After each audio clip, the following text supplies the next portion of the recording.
তাপপ্রবাহের ভয়াবহ প্রভাব পড়ছে নওগাঁর ফসল উৎপাদনে। খোদ কৃষি সম্প্রসারণ অধিদপ্তরের হিসেবে জেলার 1,00,000 হেক্টর জমির ধান আছে ঝুঁকিতে। শুধু তাই নয়, বৈরী আবহাওয়ায় ব্যাপক মাশুল গুনতে হবে আমকেও। খসরু বাশারের ক্যামেরায় হারুনুর রশিদ চৌধুরীর রিপোর্ট। সপ্তাহ দুয়েক বাদে গোলা ভরবে ধানে, এমন আশায় বুক বেঁধেছিলেন নওগাঁর কৃষকরা। তবে সে আশায় গুড়ে বালি, কারণ চলমান দাবদাহে ভয়াবহ প্রভাব পড়েছে আবাদে।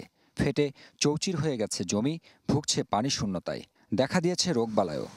মেশিনকে পানি খুব একটা সাপ্লাই দিতে পারতেছে না, এমরা দিতে এমরা ফেটে যাচ্ছে। প্রচণ্ড গরমের কারণে ধানের যে শীষ বাড়ানোর পরে ওই শীষটা একটু চিত্তা টাইপের সম্ভাবনা বেশি হচ্ছে এবং অলরেডি সাদা শীষ দেখা যাচ্ছে।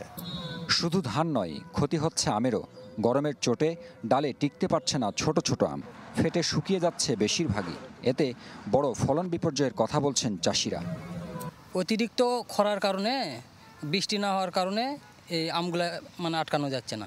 বৃষ্টি না হলে 50% ক্ষতি হয়ে যাবে আমের।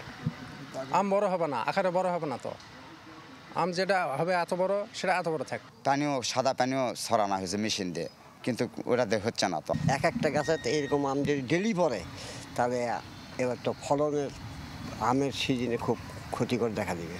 এদিকে ভয়াবহ তথ্য দিয়েছে কৃষি সম্প্রসারণ অধিদপ্তর।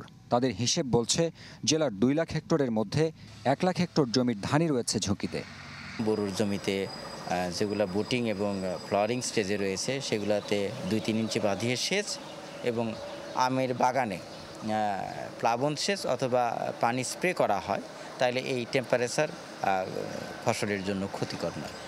এ জেলায় আমের বাগান গড়ে উঠেছে প্রায় 31,000 হেক্টর জমিতে।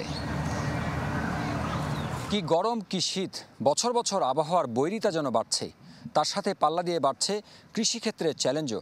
সেই চ্যালেঞ্জ মোকাবেলা করে আগামীতে কৃষি উৎপাদন ঠিক রাখতে হলে ভাবতে হবে নতুন কিছু, বলছেন কৃষি বিশ্লেষকরা।